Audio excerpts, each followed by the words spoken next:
저는 정찬성 선수가 곧 랭킹 3위가 될 것이고 다음 타이틀 도전권을 받을 거라고 생각합니다.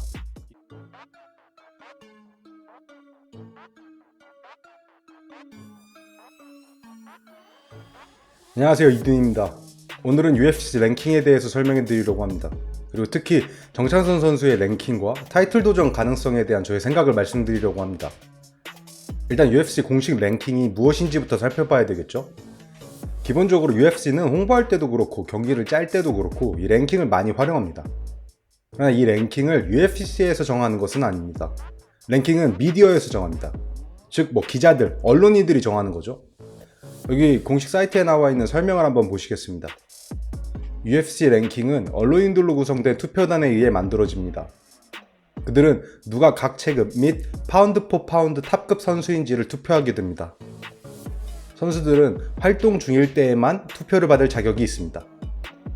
그 다음에 이제 밑에는 챔피언과 잠정 챔피언은 투표를 하지 않고도 무조건 탑으로 친다, 이런 내용과 선수들이 한 체급에만 있는 게 아니라 여러 체급에서 랭킹에 들 수 있다, 이런 내용입니다. 여기서 핵심은 이 공식 랭킹이 UFC가 정하는 것이 아니라는 것입니다. 그래서 때로는 UFC가 랭킹에 대해서 불만을 표시하기도 하죠. 데이나 화이트 사장이 나와서 어떻게 이런 선수가 몇 위냐, 이런 선수가 왜 밑에 있냐, 이런 선수가 왜 위에 있냐, 이런 식으로요. 이게 체육회나 공공기관에서 공정하게 정해진다 이렇게 생각하시는 분들도 계실 수도 있는데 그렇지가 않습니다. 때로는 이게 인기 투표처럼 랭킹이 잡히는 거죠.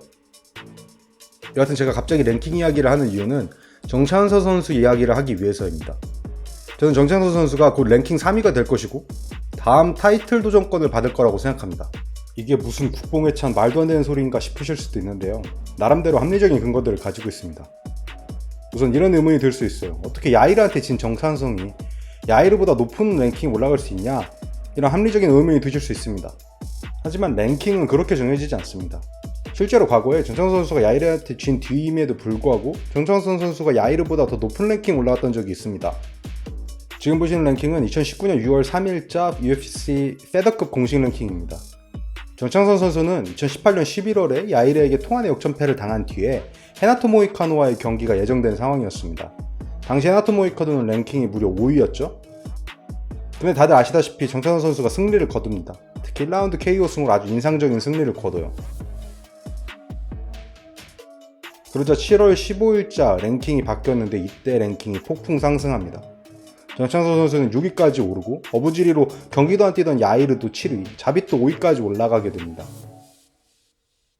그러다가 야이르가 2019년 10월 18일에 제레미 스티븐스에게 반장일치 판정승을 거두잖아요. 그래서 같은 달 28일에 야이르의 랭킹이 한 단계 상승합니다.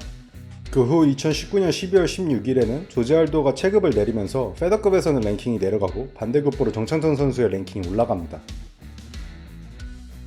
12월 21일 다들 기억하시는 한국대회에서 정찬성 선수가 에드가를 또다시 1라운드 KO 승으로 잡아냅니다.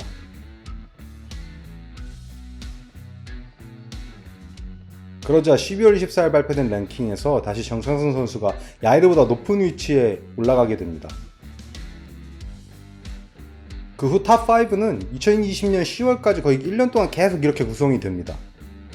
정찬성 선수는 야이르보다 높은 4위에 위치했고 오르테가만 잡으면 챔피언 도전권을 받을 수 있는 상황이 됩니다. 그러나 2020년 10월 17일 파이트 아일랜드에서 아이스카게 데 오르테가에게 패배를 했고 이때 다시 야이르보다 밑으로 내려가게 됩니다. 그 후 올해 4월 26일에는 자빗이 랭킹에서 삭제가 되고 그 덕에 야이르는 3위, 좀비는 4위로 올라가게 됩니다. 그렇게 지금 그 랭킹이 지금까지 유지되고 있습니다. 탑5는 변함없이 계속 이렇게 유지되고 있거든요. 이렇게 쭉 랭킹이 변화한 역사를 확인하면서 어떤 생각이 드셨나요? 제가 강조하고 싶은 건 랭킹은 기자들이 정하는 것이고 그래서 경기를 안 뛰어도 랭킹이 올라갈 수 있다는 것입니다. 야이르에게 정찬성 선수가 지긴 했지만 그 마지막에 터진 그 타격 전까지는 정찬성 선수가 앞서던 것이 분명했잖아요. 여기 공식 스코어 카드를 보셔도 정찬성 선수가 앞서던 것이 분명하죠. 두 명의 심판은 4라운드까지 39대 37을 줬고 한 명만 38대 38인데 마지막 라운드를 좀비가 이겼을 테니까 말이죠.